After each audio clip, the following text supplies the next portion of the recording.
আপনার নামের প্রথম লেটার যদি এস দিয়ে শুরু হয় তাহলে আপনি হলেন এমন একজন ব্যক্তি যে অন্যের আনন্দতেও আনন্দ পান, অন্যকে সাহায্য করে আনন্দ পান।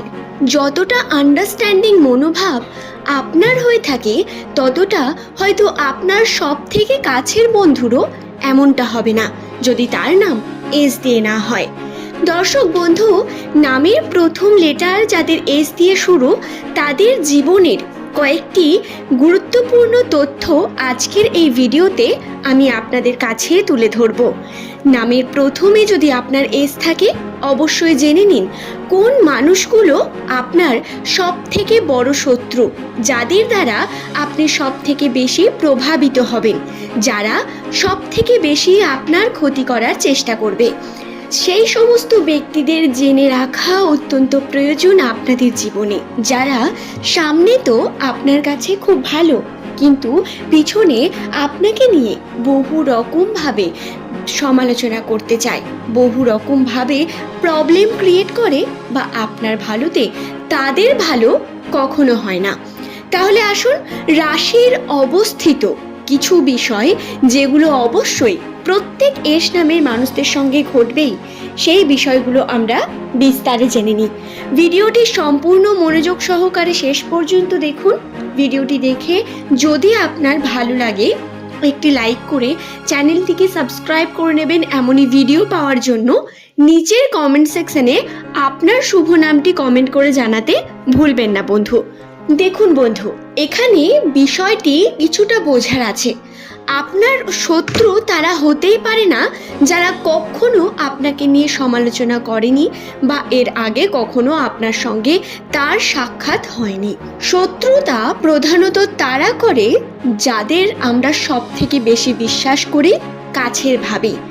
নামের প্রথম লেটার যাদের এস দিয়ে শুরু তাদের সঙ্গে এই ঘটনা একটু বেশি হয় এবং তাদের ভরসাযোগ্য প্রথম ব্যক্তি হলো তাদের প্রিয় বন্ধু।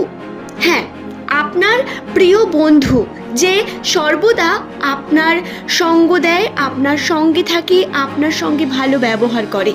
কিন্তু এমন কিছু বন্ধু থাকে যেগুলো সামনে ভালো থাকলেও কিন্তু পিছনে সে আপনার ভালো দেখতে পারে না, এবং আপনি তাকে চেনেন না বা জানেন না এটা নয়, আপনি জানেন সে আপনার ভালো দেখতে পারে না, কিন্তু তারপরেও আপনি হয়তো তাকে গিয়ে বিভিন্ন কথা বলে ফেলেন, নিজের অ্যাচিভমেন্টগুলোকে বলে ফেলেন। অ্যাকচুয়ালি আমরা সকলেই আমাদের সাবকনসিয়াস মাইন্ডে জানি কারা আমাদের নিয়ে আগে সমালোচনা করেছে, কারা করছে বা কারা করতে পারে, সেই নিয়ে একটা ধারণা থাকে। এই ধরনের মানুষগুলোর থেকে দূরে থাকুন। এমনটা নয় আপনার প্রত্যেক বন্ধু খারাপ, কিন্তু আপনার সব থেকে ভরসাযোগ্য, আপনি যাকে মনের সব কথা বলেন সেই প্রধানত আপনাকে কিন্তু আপনার আঘাতে আরও বেশি আঘাত করবে, আপনার দুর্বল স্থানে আঘাত করবে এবং আপনাকে আপনার দুর্বলতা জেনে কখনো আপনাকে সেখানে স্ট্রং থাকতে দেবে না। দর্শক বন্ধু, এই ধরনের বন্ধুদের থেকে নিজের গোপনীয়তা রাখা অত্যন্ত প্রয়োজন।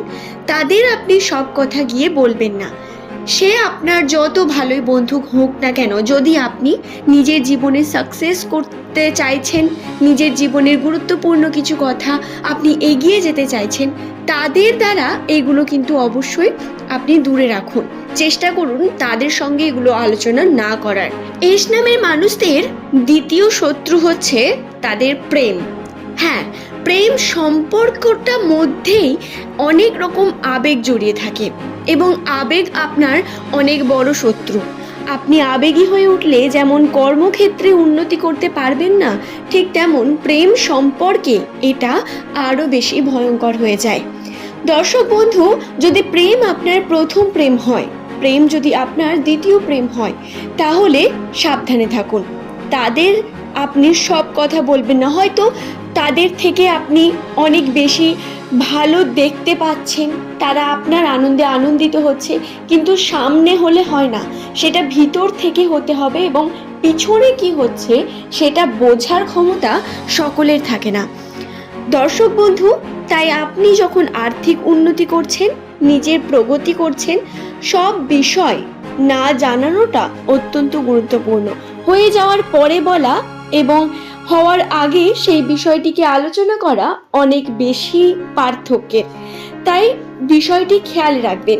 অন্ততপক্ষে যদি প্রেম সম্পর্কে থাকেন অবশ্যই আপনাকে গোপন রাখার চেষ্টা করতে হবে। আমি জানি এটা অত্যন্ত কঠিন একটা বিষয়, কারণ আমাদের প্রত্যেকের একটা পার্টনার প্রয়োজন হয়, তাদের আমরা সব কথা বলি, কিন্তু এটা প্রথম বা দ্বিতীয় প্রেম যদি এস নামের মানুষদের জন্য হয়, পরবর্তীকালে আপনারা পস্তাতে চলেছেন। এবং যতদিন না আপনি দাম্পত্য জীবনে একদম সিওর হচ্ছেন, ততদিন পর্যন্ত চেষ্টা করুন এই বিষয়টিকে গোপনীয়তা রাখার জন্য। দর্শক বন্ধু, আরও যে শত্রুর কথা বলবো সেটি হলো আপনার প্রতিবেশী। প্রতিবেশী মানে আপনার গোটা গ্রাম, আপনার বাড়ির আশেপাশে সবাই এমনটা নয়। প্রতিবেশীর মধ্যে যে সব থেকে আপনার কাছের, যে সব থেকে আপনার কাছে রয়েছে, যার সঙ্গে ওঠা বসা প্রতিনিয়ত হয়, সে আপনার সব থেকে বড় শত্রু। সে কখনো আপনার ভালো দেখে আনন্দিত হতেই পারে না, কখনো আপনার ভালোতে সে সায় দেবে এটা সম্ভবই নয়। তাই যখন আপনি কোনো ভালো অ্যাচিভমেন্ট করছেন, সেটা বড় করে তাদের বলার কোনো প্রয়োজন নেই, তারা সমালোচনা করার জন্য আছে, তাতে কান দেওয়ারও প্রয়োজন নেই। আপনি আপনার কর্ম করবেন এবং এগিয়ে যাবেন, তাদের সমালোচনা পা দেবেন না, তাদের কথা ভেবে কোনো কার্য করবেন না বা কোনো পদক্ষেপ নেবেন না। এটা কিন্তু অনেক বেশি গুরুত্বপূর্ণ। নামের প্রথমে যদি আপনার এস থেকে থাকে, এই বিষয়গুলোকে খেয়াল রাখবেন বন্ধু। এছাড়াও যে শত্রু আপনার কাছে থাকতে পারে, সে হলো প্রধানত আপনার আত্মীয় স্বজনদের মধ্যে কেউ। আত্মীয় স্বজন যার সঙ্গে প্রধানত আপনার বয়সের ম্যাচ অনেক বেশি হয়, যার ছেলে মেয়ের সঙ্গে, সেই ধরনের আত্মীয়ের কিন্তু আপনার ভালো দেখে একটু হলেও তার ফাটবে। তাই অবশ্যই আপনি এই বিষয়টি খেয়াল রাখবেন। তাদের থেকে যতটা এড়িয়ে যাবেন ততটা ভালো। নিজের কর্ম করুন, নিজের মতো থেকে কর্ম করুন, এটা অত্যন্ত গুরুত্বপূর্ণ। দর্শক বন্ধু, আশা করছি বিষয়গুলি বোঝাতে পারলাম। অনেকে হয়তো আমার সঙ্গে সমত হবেন, অনেকে হয়তো মত দেবেন না, কিন্তু বিশ্বাস রাখুন পরবর্তীকালে গিয়ে এই বিষয়গুলো নিয়ে আপনারা অবশ্যই বুঝতে পারবেন, ভাবতে পারবেন, এবং আপনাদের আফসোস হবে যদি আপনারা এই বিষয়গুলোকে গুরুত্বের সঙ্গে না দেখেন। তো আজকের ভিডিও এই পর্যন্তই। সকলে সুস্থ থাকুন, ভালো থাকুন। ধন্যবাদ প্রত্যেককেই বন্ধু। পরের দিন নতুন তথ্য নিয়ে আবারও হাজির হয়ে যাব।